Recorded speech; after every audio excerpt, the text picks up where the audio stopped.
大家好，我是曹伟东。最近呢，韩国报道说，朝鲜又进行了这个2枚中程弹道导弹的试验啊，这个射程大约是在500公里，是中程弹道导弹，是向这个朝鲜东海岸的这个方向发射的。那么就向朝鲜提出了抗议和谴责，就是在上个月试射了这个洲际导弹以后，现在你看又试射这个中程的弹道导弹。那你虽然中程的弹道导弹射程近一些，但起码也是在试射导弹，这不是给地区的局势增加危险吗？其实这个话呀，要分两头来说，因为这个事情呢，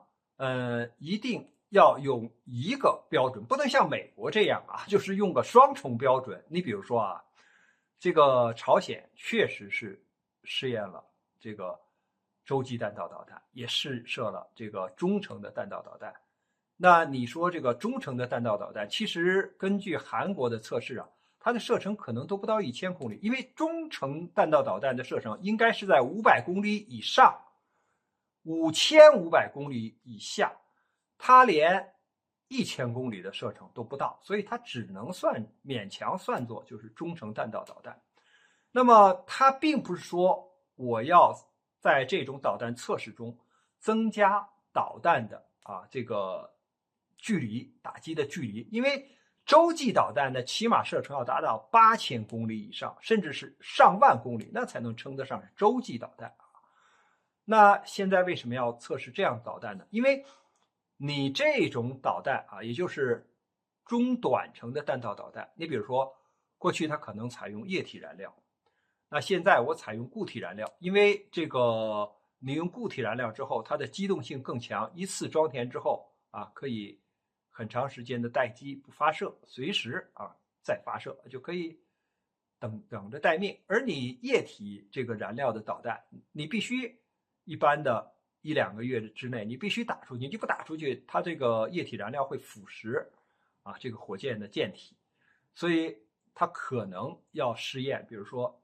新型的这个燃料，或者是说材料，因为韩国说它过去捞到过这个朝鲜的这个弹道导弹的，比如1级火箭发动机的这个残骸，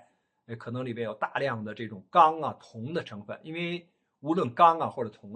它的这个重量都很重，那这就使有效的载荷会减少。那么它会不会在这种新型导弹里面在测试新型的材料呢？所以呢，这都是朝鲜测试导弹的这种可能性但是我们必须说，朝鲜虽然在测试不同的导弹，那韩国也不是没有测试韩国现在是发展自己的韩国型3轴导弹体系它的第一个轴就是要先发制人的，能够对朝鲜进行打击特别是这种突防性很强的高超音速的远程的精准的打击这种能力它在发展。还有一个呢，就是说我防御你打来的导弹我要能拦截你的导弹。再有一个呢，我还要发展就是能把你这个国家给毁灭掉的，或者是大规模报复的这样的一种能力。那这就需要大量的数量来做支撑。那既然这个你要求朝鲜不发展导弹，那你韩国为什么发展呢？你美国在这个半岛的局势上，那朝鲜一再要求你不要在朝鲜的家门口老搞军事演习，但是美国没有停止搞这种军事演习所以你搞军事演习，你说是防御性的，但是你把军队侵犯过去或者打过去，那这个还算防御吗？因为你先发制人嘛你可以找个借口所以呢，这是对朝鲜的安全的威胁，所以你不能用一个双重标准。那这样的话呢，就是即使是朝鲜它一而再再而三的试验导弹它不听美国的，也不听韩国的，因为他们已经是互不信任。因为朝鲜和美国打了这么多年交道以后，他认为美国说话是不算数的就是言而无信，就是只让朝鲜去单方面的克制不要发展导弹，不要这样做，不要那样做。但是美国你把这个军事演习停下来了吗？你让这个韩国限制它的导弹的射程了吗？没有啊。你既然搞这么一个双重标准，那朝鲜能遵守吗？所以朝鲜它不会遵守的。所以半岛局势的升温啊，这并不是说是朝鲜单方面的啊，就是试验导弹呐、试验或者其他的这个武器装备啊造成的这么一个局面，而是说这个美国也在其中啊起了很多的这个作用，因为你在这里边啊部署自己先进的武器装备，部署自己的军队军力在这高演习，包括把这个北约的、澳大利亚的这个军队这些装备也给拉来高演习。你说你这个是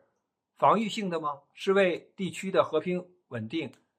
制造这个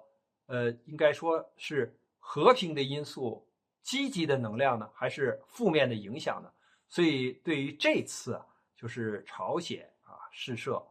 这个导弹，我认为啊，它后面还会试射，但韩国也会试射。但是有人说，那会不会美国就要跟这个朝鲜那谈判了呢？我想不会。现在朝鲜他不信任美国，你要是这个能够言行一致，朝鲜可能还会跟他谈判。你美国必须要做出军事行动啊！你不搞军事演习，不去威胁朝鲜，那朝鲜可以跟你谈。但是你现在不做这样的承诺，那朝鲜他当然不信任美国，所以他不会跟这个就是美国去谈。所以我觉得，如果要是推进半岛的局势呢，可能还得进行多边的、多方的来这种会谈才行。因为朝鲜他必须要找个中间人，就是说大家证明啊当时是怎么说的，哎，那他才可以相信。不然的话，你光靠跟美国去谈啊，光靠去跟韩国谈，他根本就不相信。所以我觉得推进半岛局势的稳定啊，还要靠多方多边啊来共同的维护。特别是这个当事者或者是当局者呢，必须要以行动啊来说话，来证明自己的坦诚，而不能光靠啊就指责对方啊来想这个使局势进行降温。关于这个话题呢，我们今天就聊到这儿，感谢大家观看本节目，我们下期节目再见。